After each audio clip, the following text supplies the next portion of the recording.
morning everyone. Today we are going to discuss about BSc third sem. Topic name is metallurgy. In our previous classes we have discussed about Ellingham diagrams and few points regarding using the suitable reducing agent for purification of minerals and ores. Last class ನಲ್ಲಿ ನಾವು ಏನು ಕಲಿತಿದ್ದೇವೆ? Ellingham diagrams ನಲ್ಲಿ ಕೆಲವು metals ನ ಯಾವ method ಪ್ರಕಾರ ಯಾವ ರೆಡ್ಯೂಸಿಂಗ್ ಏಜೆಂಟ್ ನ ಬಳಸಿಕೊಂಡು ನಾವು ಪ್ಯೂರಿಫಿಕೇಶನ್ ಮಾಡಬೇಕು ಅನ್ನೋದನ್ನ ಕಲಿತಿದ್ದೇವೆ. ಸೊ ಅದರೊಳಗೆ ನಾವು ಒಂದು ಪಾಯಿಂಟ್ ಕಲಿತಿದ್ದೇವೆ.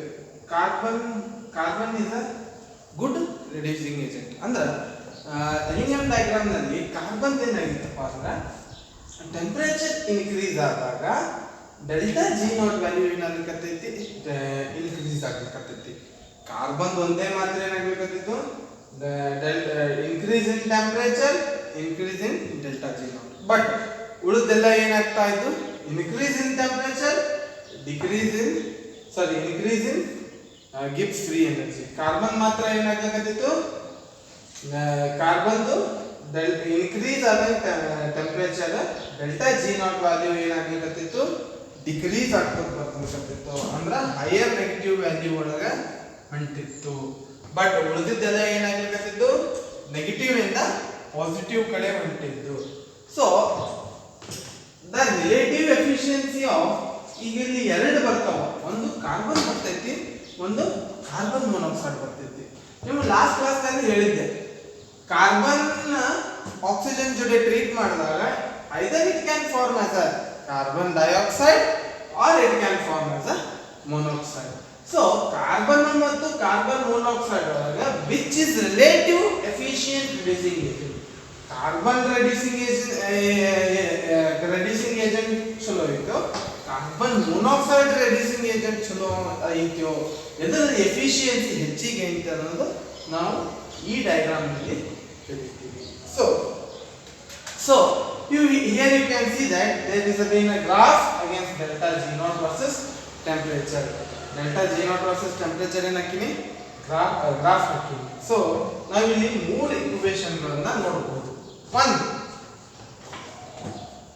C+O2, CO2 ಕಾರ್ಬನ್ ಮತ್ತು ಕಾರ್ಬನ್ ನ ಇನ್ ಪ್ರೆಸೆನ್ಸ್ ಆಫ್ ಆಕ್ಸಿಜನ್ ನ ಹೀಟ್ ಮಾಡಿದಾಗ it gives carbon dioxide.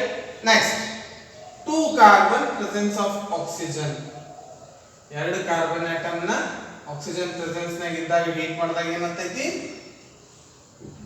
Carbon monoxide ಆಗ್ತೈತಿ.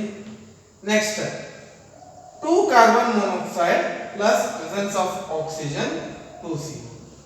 ಇದೇ ಕಾರ್ಬನ್ ಮೊನಾಕ್ಸೈಡ್ ಆಕ್ಸಿಜನ್ ಜೊತೆ ಕಂಟಿನ್ಯೂಸ್ ರಿಯಾಕ್ಟ್ ಆದ್ರೆ ಮೊನಾಕ್ಸೈಡ್ ಇದ್ದಿದ್ದು ಏನಾಗ್ತೈತಿ, ಡೈಆಕ್ಸೈಡ್. ಸೊ ಈ ಇಕ್ವೇಶನ್ ನ ಗ್ರಾಫಿಕಲಿ ರಿಪ್ರೆಸೆಂಟ್ ಮಾಡ್ತೀವಿ. ಏನು, first carbon monoxide is treated with oxygen. ಏನಾಯ್ತು, ಸ್ಟಾರ್ಟಿಂಗ್ ಎನರ್ಜಿ ರೂಮ್ ಟೆಂಪರೇಚರ್ ನಾಗ ಗಿಬ್ಸ್ ಫ್ರೀ ಎನರ್ಜಿ ಏನಿತ್ತು -800, means it is a very good reducing agent at room temperature. ಹೌದಾ, it is a very good reducing agent at room temperature. But increase in temperature there is a increase in the Gibbs free energy. Second, carbon plus oxygen, there is at initial room temperature Gibbs free energy was -400 degree, -400. So as goes on increasing the temperature, CO2, there is a carbon plus oxygen, it forms as a CO2. There is no change in Gibbs free energy as a increase in temperature. Temperature ಅಲ್ಲಿ ಬದಲಾವಣೆ ಆದರೂ Gibbs free energy ಅಲ್ಲಿ ಏನಾಗಲಿಲ್ಲ, ಬದಲಾವಣೆ ಆಗಲಿಲ್ಲ. Next 2C+O2, 2 carbon atoms presence of oxygen. Starting ಏನಿತ್ತು -200 ಇತ್ತು. ಹೌದಾ, ಸೊ ಇನ್ಕ್ರೀಸ್ ಮಾಡಿದಾಗ ಟೆಂಪರೇಚರ್ ಇನ್ಕ್ರೀಸ್ ಮಾಡಿದಾಗ ಏನಾಗಲಿಕ್ಕತ್ತೈತಿ, ಗಿಬ್ಸ್ ಫ್ರೀ ಎನರ್ಜಿ ಏನಾಗತ್ತೈತಿ, ಡಿಕ್ರೀಸ್ ಆಗ್ಲಿಕ್ಕತ್ತದ, ಮೋಸ್ಟ್ ನೆಗೆಟಿವ್ ವ್ಯಾಲ್ಯೂ ನಲ್ಲಿ ಮಾಡ್ತಾ ಇದ್ದ. So from this we come to know that conclusion in first reaction of volume of CO2.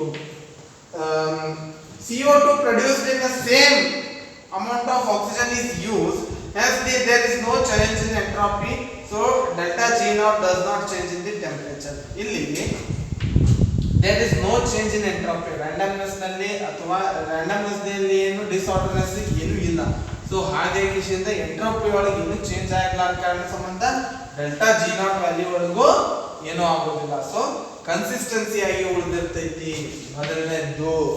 ಎರಡನೇದ್ದು, in the second reaction 2 moles of carbon dioxide, 2 moles of carbon monoxide produced for even 1 mole of oxygen. 2 moles of carbon dioxide and 1 moles of oxygen reacts to form 2CO2. Here as delta S is positive, ಇಲ್ಲಿ ಏನಾಗ್ತೈತಿ randomness ಜಾಸ್ತಿ ಅದ. ಯಾಕೆ temperature increase ಮಾಡಿದಂಗ randomness increase ಆಗ್ಲಿಕತ್ತೈತಿ, disorderness increase ಆಗ್ಲಿಕತ್ತೈತಿ, disorder increase ಆದಂಗ ಏನಾಗ್ಲಿಕತ್ತೈತಿ ವ್ಯಾಲ್ಯೂ ಡೆಲ್ಟಾ ಎಸ್ ವ್ಯಾಲ್ಯೂ ಏನಾಗ್ಲಿಕತ್ತೈತಿ ಪಾಸಿಟಿವ್ ಕಡೆ ಹೊಂಟೈತಿ. ಅದೇ ತರ ಡೆಲ್ಟಾ ಜಿ ನಾಟ್ ವ್ಯಾಲ್ಯೂ ಏನಾಗ್ಲಿಕತ್ತೈತಿ ಪಾಸಿಟಿವ್ ನು ಆಗ್ಲಿಕತ್ತೈತಿ.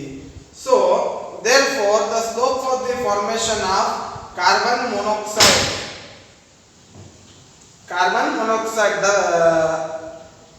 therefore the slope of the formation of carbon monoxide is downwards. Carbon monoxide becomes more and more stable with increase in temperature. ಇಲ್ಲಿ 2 moles of carbon ಮತ್ತು oxygen equation 2 ಮತ್ತು equation 3 compare ಮಾಡಿದಾಗ starting 2 moles of carbon 1 moles of oxygen ನ treat ಮಾಡಿದಾಗ ಇಲ್ಲಿ ಏನು 2 moles of carbon ಅಂದಾಗ ಏನು ಮಾಡ್ಲಿಕತ್ತೀವಿ ಸಾಲಿಡ್ ಕಾರ್ಬನ್ ಯೂಸ್ ಮಾಡ್ಲಿಕತ್ತೀವಿ. Solid carbon plus 1 mole of oxygen ನ ಬಳಸಿದಾಗ ಏನಾಗ್ಲಿಕತ್ತೈತಿ ಸ್ಲೋಪ್ ಡೌನ್ವರ್ಡ್ಸ್ ಆಗ್ಲಿಕತ್ತೈತಿ. ಅಂದ್ರ increase in temperature, decrease in delta G naught value. ಹೌದಾ? ಬಟ್ ಇದೇ ಕಾರ್ಬನ್ ಮೊನಾಕ್ಸೈಡ್ ನ ಅಂದ್ರೆ 2CO 2 moles of carbon dioxide when treated with 1 mole of oxygen ಏನಾಗ್ತೈತಿ ಇದೇ ಉಲ್ಟಾ ಆಗ್ಬಿಡ್ತೈತಿ. ಸ್ಲೋಪ್ ಏನಾಗ್ತೈತಿ ಇನ್ಕ್ರೀಸ್ ಆಗ್ಲಿಕ್ಕೆ ಚಾಲು ಆಗ್ತೈತಿ. ಸೊ 800 ಇದ್ದಿದ್ದು ಎಲ್ಲಿಗೆ ಬಂದು ಕುಂದಿರ್ತೈತಿ ಪಾಸಿಟಿವ್ ವ್ಯಾಲ್ಯೂ 0 ಬಂದು ಕುಂದಿರ್ತೈತಿ. ಡೆಲ್ಟಾ ಜಿ ನಾಟ್ ವ್ಯಾಲ್ಯೂನಾಗ ಇನ್ಕ್ರೀಸ್ ಆಗ್ಲಿಕತ್ತೈತಿ. ಯಾಕೆ ಈ ತರ ಆಗ್ಲಿಕತ್ತೈತಿ? ಹೌದಾ? ನನ್ನ ಕ್ವಶನ್ ಏನು, ಯಾಕೆ ಈ ತರ ಆಗ್ಲಿಕತ್ತೈತಿ? So basically 2 carbon molecules plus 1 oxygen ಐತಿ. ಹೌದಾ? there are 2 carbon molecules and 1 mole of oxygen. So here carbon is a solid form. ಇಲ್ಲಿ ಏನದ 2 moles of carbon is a solid form, 1 mole of oxygen. So temperature increase ಆದಾಗ ಏನಾಗುತ್ತಪ್ಪ ಅಂದ್ರ oxygen content ಏನಾಗುತ್ತೆ ಕಡಿಮೆ ಆಗುತ್ತಾ ಬರುತ್ತೆ. So there is a very limited amount of oxygen present while increase in temperature. ಹೌದಾ? Temperature increase ಆದಂಗ combustion ನಲ್ಲಿ ಏನಾಗ್ತೈತಿ ಆಕ್ಸಿಜನ್ ಕಂಟೆಂಟ್ ಜಾಸ್ತಿ ಬರ್ನಿಂಗ್ ಪ್ರೊಸೆಸ್ ನಲ್ಲಿ ಆಕ್ಸಿಜನ್ ಜಾಸ್ತಿ ತಗೋತೈತಿ. ಸೊ ಕಾರ್ಬನ್ ಏನಾಗುತ್ತೆ, carbon does not completely burns with oxygen. So incomplete combustion ಆಗೋ ಕಾರಣದಿಂದ ನನಗೆ ಏನ್ ಸಿಗ್ತೈತಿ ಕಾರ್ಬನ್ ಮೊನಾಕ್ಸೈಡ್ ಬರ್ತೈತಿ. ಯಾವಾಗ ಇನ್ಕಂಪ್ಲೀಟ್ ಕಂಬಷನ್ ಆಗ್ತೈತಿ ಆ ಟೈಮ್ ನಲ್ಲಿ ಏನಾಗ್ತೈತಿ ಕಾರ್ಬನ್ ಮೊನಾಕ್ಸೈಡ್ ಫಾರ್ಮೇಷನ್ ಆಗ್ತೈತಿ. ಹೌದಾ? ಸೊ ಹಾಗಾಗಿ ಡೆಲ್ಟಾ ಜಿ ನಾಟ್ ವ್ಯಾಲ್ಯೂ ಏನಾಗ್ತೈತಿ ನೆಗೆಟಿವ್ ದಾಗ ಬರ್ತೈತಿ. ಇನ್ಕ್ರೀಸ್ ಇನ್ ಟೆಂಪರೇಚರ್ ಅಂದ್ರೆ ಕಂಬಷನ್ ಆಗೋ ಟೈಮ್ ನಲ್ಲಿ ಏನಾಗ್ತೈತಿ ಟೆಂಪರೇಚರ್ ಇನ್ಕ್ರೀಸ್ ಮಾಡ್ಬೇಕಂದ್ರೆ ನಾ ಏರ್ ಸಪ್ಲೈ ಜಾಸ್ತಿ ಮಾಡ್ತೀನಿ. ಇನ್ಕ್ರೀಸ್ ಆದಂಗೆ ಏನಾಗ್ತೈತಿ ಆಕ್ಸಿಜನ್ ಕಂಟೆಂಟ್ ಕಡಿಮೆ ಆಗೋದು ಬರ್ತೈತಿ. ಕಾರ್ಬನ್ ಮಾಲಿಕ್ಯೂಲ್ಸ್ ಕಂಪ್ಲೀಟ್ ಆಗಿ ಆಕ್ಸಿಜನ್ ಮಾಲಿಕ್ಯೂಲ್ಸ್ ಜೊತೆ ಕಂಬೈನ್ ಆಗೋದಿಲ್ಲ. ಪ್ಲಸ್ ಕಾರ್ಬನ್ ವ್ಯಾಲೆನ್ಸಿ 4 ಐತಿ, ಆಕ್ಸಿಜನ್ 2 ಐತಿ. It have 4 bonding capacity, it have 2 bonding capacity. So ಇಲ್ಲಿ ಏನಾಗುತ್ತಪ್ಪ ಅಂದ್ರೆ ಕಂಪ್ಲೀಟ್ಲಿ ಸ್ಯಾಟಿಸ್ಫೈ 2 ಕಾರ್ಬನ್ ಇರೋ ಕಾರಣದಿಂದಾಗಿ ಏನಾಗ್ತೈತಿ it will form into a carbon monoxide. Charge shifting ಆಗ್ಬಿಟ್ಟು ಬರ್ತೈತಿ. ಏನಾಗ್ತೈತಿ ಚಾರ್ಜ್ ಶಿಫ್ಟಿಂಗ್ ಆಗ್ಬಿಟ್ಟು ಬರ್ತೈತಿ. So it will form as a carbon monoxide. But ಇದೇ 2CO ಆಕ್ಸಿಜನ್ ಜೊತೆ ರಿಯಾಕ್ಟ್ ಆದಾಗ CO2 CO ಇದ್ದಿದ್ದು ಏನಾಗ್ತೈತಿ carbon 2 moles of carbon monoxide will become 2 moles of carbon dioxide. ಯಾವಾಗ ಆಕ್ಸಿಜನ್ ಕಂಪ್ಲೀಟ್ ಆಕ್ಸಿಜನ್ ಕಂಬಷನ್ ಆದಾಗ ಏನಾಗ್ತೈತಿ 2 CO2 ಆಗ್ತೈತಿ. So what is the conclusion regarding ಈ ಇದರಿಂದ ನಮಗೆ ಏನು ಕನ್ಕ್ಲೂಷನ್ ಸಿಗುತ್ತಪ್ಪ ಅಂದ್ರೆ hence at a low temperature carbon monoxide acts as a low temperature ನಲ್ಲಿ carbon monoxide acts as a good reducing agent and above 710 degrees Celsius carbon acts as a reducing agent. So ಇಲ್ಲಿ ಏನು ಹೇಳ್ತಾನಪ್ಪ ಅಂದ್ರೆ low temperature ನಲ್ಲಿ at a low temperature carbon monoxide acts as a good reducing agent. Carbon monoxide low temperature ನಲ್ಲಿ good reducing agent. high temperature ನಲ್ಲಿ carbon acts as a good reducing agent. ಅಂದ್ರೆ low temperature ನಾಗ carbon monoxide reducing agent ಏನಾಗ್ತೈತಿ ಚಲೋ ಅನ್ಸ್ಕೊತೈತಿ ಹೌದಾ. But ಇಲ್ಲಿ ನೋಡ್ರಿ carbon monoxide ಏನೈತಿ reducing delta G naught value ಎಷ್ಟು ಸಣ್ಣದಿರ್ತೈತಿ ಅಷ್ಟು ರೆಡ್ಯೂಸಿಂಗ್ ಕೆಪಾಸಿಟಿ ಜಾಸ್ತಿ ಇರ್ತದೆ ಅಂತ ಹೇಳಿದ್ವಿ ಹೌದಾ. ಇಲ್ಲಿ ಏನೈತಿ ಕಾರ್ಬನ್ ಮೊನಾಕ್ಸೈಡ್ ವ್ಯಾಲ್ಯೂ ಏನೈತಿ ಸ್ಟಾರ್ಟಿಂಗ್ -800 ಐತಿ. ಸೊ ರೂಮ್ ಟೆಂಪರೇಚರ್ ಅಂತಾನೆ ಹೇಳ್ಕೊಳ್ಳೋಣ. ರೂಮ್ ಟೆಂಪರೇಚರ್ ಅಂತ ಹೇಳ್ಕೊಂಡಾಗ ಏನಾಗ್ತೈತಿ it is a good reducing agent. ಅಲ್ಲಿಂದ ಟೆಂಪರೇಚರ್ ಇನ್ಕ್ರೀಸ್ ಮಾಡ್ತೀನಿ ಅಂದಾಗ carbon is a good reducing agent. ಅಂದ್ರ ರೂಮ್ ಟೆಂಪರೇಚರ್ ನಲ್ಲಿ I can use carbon monoxide good reducing agent, but in high temperature I can use carbon as a reducing agent. So ಎರಡಕ್ಕೆ efficiency depend ಆಗ್ತೈತಿ. Carbon ಅಲ್ಲಿ good reducing agent ಅನ್ಸ್ಕೊತೈತಿ. Reducing agent ನ temperature ಜಾಸ್ತಿ ಇದ್ದಲ್ಲಿ ನಾ ಮಾಡ್ಲಿಕ್ಕತ್ತಿದ್ದ ರಿಡಕ್ಷನ್ ನ ಆ ಟೈಮ್ನಾಗ carbon is good reducing agent. Room temperature ನಲ್ಲಿ ಮಾಡ್ಲಿಕ್ಕತ್ತಿದೆ ಅಂದ್ರೆ ರಿಡಕ್ಷನ್ ಆ ಟೈಮ್ನಾಗ carbon monoxide is an good reducing agent. So ಇದೇ ತರ ಏನ್ ಬರ್ತೈತಿ reducing agent for aluminium and chromic oxide and zinc oxide. So last time ನೀವು ಎಲಿಂಗಮ್ ಡಯಾಗ್ರಾಮ್ ಒಳಗೆ ನೋಡಿರ್ಬೋದು. ಸೊ ಎಲಿಂಗಮ್ ಡಯಾಗ್ರಾಮ್ ಒಳಗೆ ಏನಾಗ್ತೈತಿ reducing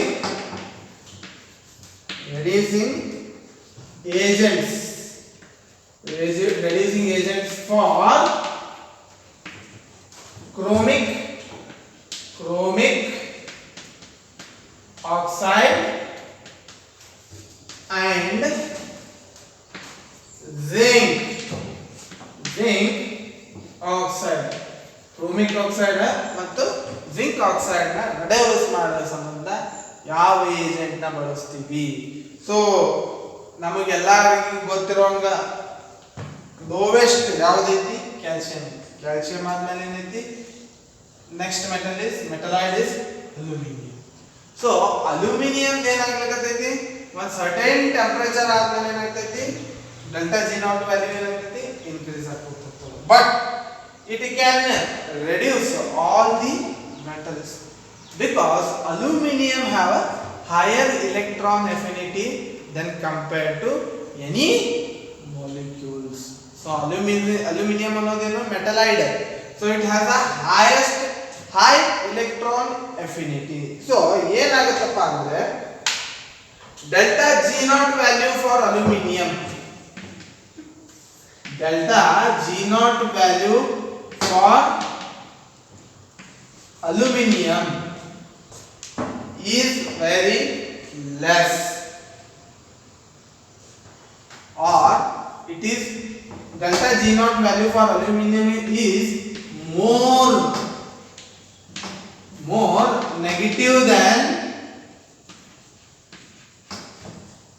chromium Cr2O3 and Zn.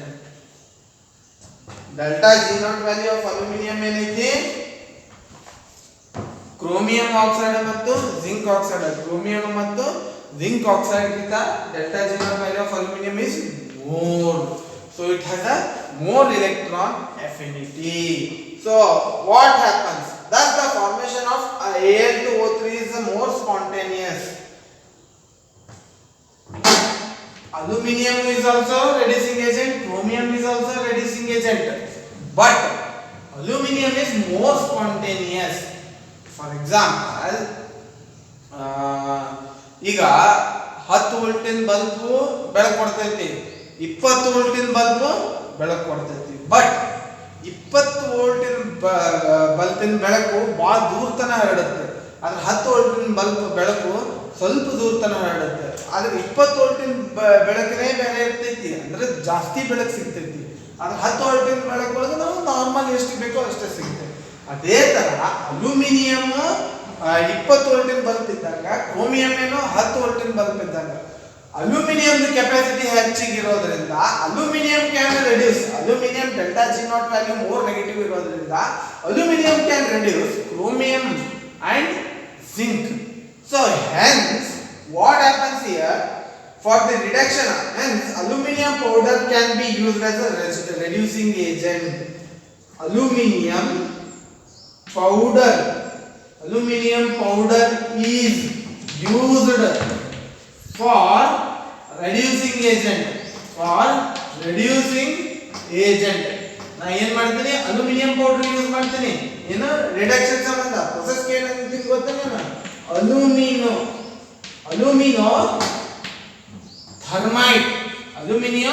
Thermite process ಅಂತ ಕರಿತೀನಿ. ಏನಂತ ಕರಿತೀನಿ? Aluminium thermite process. ಏನಾಗುತ್ತೆ ಈ ಅಲ್ಯೂಮಿನಿಯಂ ಥರ್ಮೈಟ್ ಪ್ರೊಸೆಸ್ ಒಳಗ? ಫಸ್ಟ್ ಏನು ನಂದು ಕ್ರೋಮಿಯಂ ಆಕ್ಸೈಡ್ ತಗೋತೀನಿ. In presence of aluminium what happens? Aluminium ಜೋಡಿ ಏನಾಗ್ತೈತಿ? Al2O3 plus 2Cr. ಇದು ಒಂದು ಇಕ್ವೇಶನ್ ಬಂದೆ. ಈಗ ಏನ್ ಮಾಡಬೇಕು? ಇಕ್ವೇಶನ್ ನ ಬ್ಯಾಲೆನ್ಸ್ ಮಾಡಬೇಕು. ಹೌದಾ? ಸಿಂಗಲ್ ಅಲ್ಯೂಮಿನಿಯಂ ಪೌಡರ್ ಇದ್ದಿದ್ದು, ಆಕ್ಸಿಜನ್ ಕ್ರೋಮಿಯಂ ಆಕ್ಸೈಡ್ ಇದ್ದಿದ್ದು, ಆಕ್ಸಿಜನ್ ಇರೋ ಮಾಲಿಕ್ಯೂಲ್ಸ್ ಏನ್ ಮಾಡ್ತೈತಿ? ಅಲ್ಯೂಮಿನಿಯಂ ಆಕ್ಸೈಡ್ ಆಗ್ತೈತಿ. ಅಲ್ಯೂಮಿನಿಯಂ ಇದ್ದಿದ್ದು ಏನಾಗ್ತೈತಿ? ಅಲ್ಯೂಮಿನಿಯಂ ಆಕ್ಸೈಡ್ ಆಗ್ತೈತಿ. ಕ್ರೋಮಿಯಂ ಏನ್ ಮಾಡ್ತೈತಿ? ಫ್ರೀ ಆಗಿಬಿಡ್ತೈತಿ. ಸೊ ನಮ್ಗೆ ಏನ್ ಸಿಗ್ತೈತಿ? ಪ್ಯೂರ್ ಕ್ರೋಮಿಯಂ ಸಿಗ್ತೈತಿ. ಸೊ ಇಲ್ಲಿ ಏನಾಗುತ್ತಪ್ಪ ಅಂದ್ರೆ ಡೆಲ್ಟಾ ಜಿ ನಾಟ್ ವ್ಯಾಲ್ಯೂ ಅಲ್ಯೂಮಿನಿಯಂದು ಮೋರ್ ನೆಗೆಟಿವ್ ಇರೋದ್ರಿಂದ it can reduce chromium and because of electron affinity to take chromium oxide ಮತ್ತು ಕ್ರೋಮಿಯಂ ಮತ್ತು ಅಲ್ಯೂಮಿನಿಯಂ ನ ಕಂಪೇರ್ ಮಾಡಿದಾಗ ಅಲ್ಯೂಮಿನಿಯಂ ಇಲೆಕ್ಟ್ರಾನ್ ಅಫಿನಿಟಿ ಜಾಸ್ತಿ ಐತಿ ಕಂಪೇರ್ ಟು ಕ್ರೋಮಿಯಂ. ಸೊ ಹಾಗಾಗಿ ಕ್ರೋಮಿಯಂ ಅಲ್ಲಿ ಇರುವಂತ ಮೂರು ಆಕ್ಸಿಜನ್ ಮಾಲಿಕ್ಯೂಲ್ಸ್ ನ ಜಕ್ಕೊತೈತಿ. ಏನು? ಅಲ್ಯೂಮಿನಿಯಂ. ಆಬ್ವಿಯಸ್ಲಿ ಬಾಂಡ್ ಬ್ರೇಕ್ ಮಾಡ್ಲಿಕ್ಕೆ ಹೆಲ್ಪ್ ಮಾಡ್ತೈತಿ. ಯಾಕಂದ್ರೆ aluminium is more electron affinity towards the oxygen. So break ಆಗ್ತೈತಿ. Cr2O3 ಇದ್ದಿದ್ದು ಏನಾಗ್ತೈತಿ? 2 ಕ್ರೋಮಿಯಂ ಆಗ್ತೈತಿ. O3 ಏನಾಗ್ತೈತಿ? ಅಲ್ಯೂಮಿನಿಯಂ ಶಿಫ್ಟ್ ಆಗ್ತೈತಿ. ಏನ್ ಫಾರ್ಮೇಷನ್ ಆಗ್ತದ? Aluminium oxide. Same in case of ZnO ಒಳಗ ಅಲ್ಯೂಮಿನಿಯಂ ಬಳಸದೆ ಏನ್ ಬಳಸ್ತೀನಪ್ಪ ಅಂದ್ರ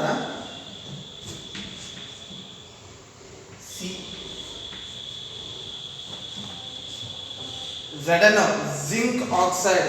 ನಾ ಇಲ್ಲಿ ಕಾರ್ಬನ್ ಎದಕ್ಕೆ ಬಳಸಿದೆ ಅಂತ ನಿಮಗೆ ಡೌಟ್ ಇರಬೇಕು. ಹೌದಾ? ಸೊ ಇಲ್ಲಿ ಏನಾಗ್ತೈತಿ? ಮೂರು ಆಕ್ಸಿಜನ್ ಅದಾವ. ಸೊ ಇಲ್ಲಿ ಏನೈತಿ?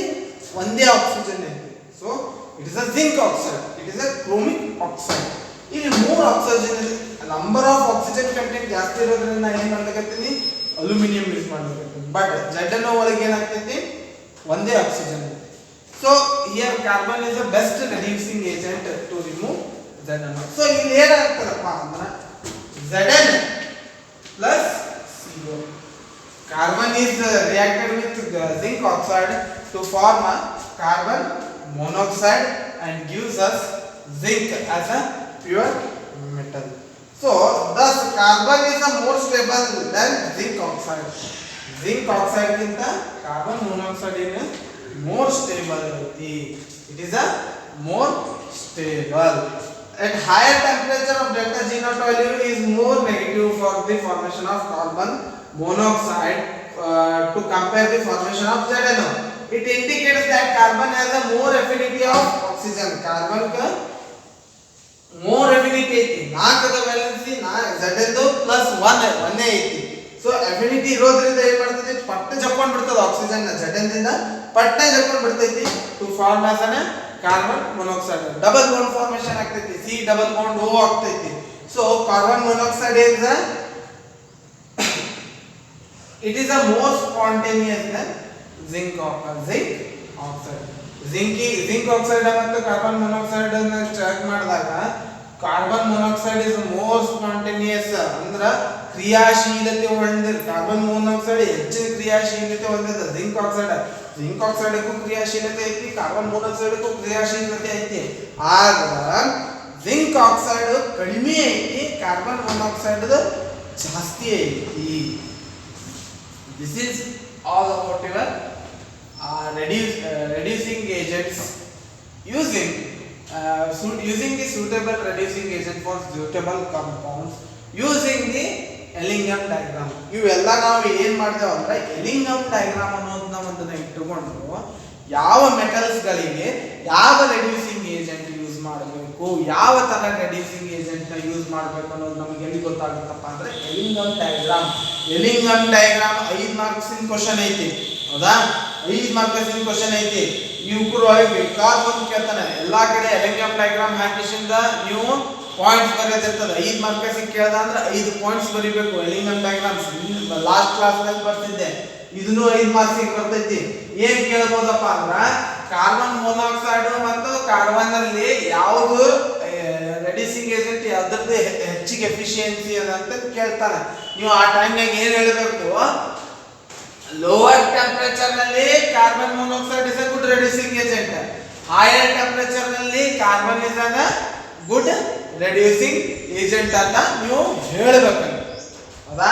ಯಾಕಪ್ಪ ಅಂದ್ರೆ ಜಿಂಕ್ ನ ಎಕ್ಸ್ಟ್ರಾಕ್ಷನ್ ಮಾಡೋ ಟೈಮ್ನಾಗ ನಾ ಏನ್ ಮಾಡಿರ್ತೀನಿ ಅಂದ್ರೆ ಫರ್ನೆನ್ಸ್ ಒಳಗೆ ಹಾಕಿರ್ತೀನಿ. ಫರ್ನೆನ್ಸ್ ಒಳಗೆ ಹಾಕಿದಾಗ ಜಿಂಕ್ ಏನಾಗಿರ್ತಂದ್ರೆ ಆಕ್ಸೈಡ್ ಇರ್ತೈತಿ. ಆಕ್ಸೈಡ್ ಸ್ಟೇಟ್ ಆಗಿದ್ದಾಗ ನಾ ಏನ್ ಮಾಡ್ಬೇಕಾಗ್ತದ, ಟೆಂಪರೇಚರ್ ಹೈ ಇರ್ತೈತಿ, ಆಟೋಮೆಟಿಕ್ಲಿ ನಾ ಏನ್ ಬಳಸ್ತೀನಿ, ಕಾರ್ಬನ್ ಬಳಸ್ತೀನಿ. ಸೊ ಹಾಗಾಗಿ ಏನಾಗ್ತೈತಿ, ಜಿಂಕ್ ಪ್ಯೂರ್ ಆಗಿ ಬರ್ತೈತಿ, ಕಾರ್ಬನ್ ಆಕ್ಸೈಡ್ ಇರ್ತೈತಿ. ಜಿಂಕ್ ಜೋಡಿ ಆಕ್ಸೈಡ್ ಇದ್ದಿದ್ದು ಏನಾಗ್ತೈತಿ, ಕಾರ್ಬನ್ ನ ಕಿತ್ಕೋತೈತಿ. ಸೊ ಕಾರ್ಬನ್ ಮೊನಾಕ್ಸೈಡ್ ಆಗಿ ಫಾರ್ಮೇಶನ್ ಆಗ್ತೈತಿ. ನನಗೇನ್ ಕೆಳಗೇನ್ ಉಳಿತದಲ್ಲ ಅದೇನ್ ಸಿಗ್ತೈತಿ, ಪ್ಯೂರ್ ಜಿಂಕ್ ಸಿಗ್ತೈತಿ. ಸೊ ಹಾಗಾಗಿ ಇದನ್ನು ನೆನಪಿಟ್ಟುಕೊಳ್ಳಿ.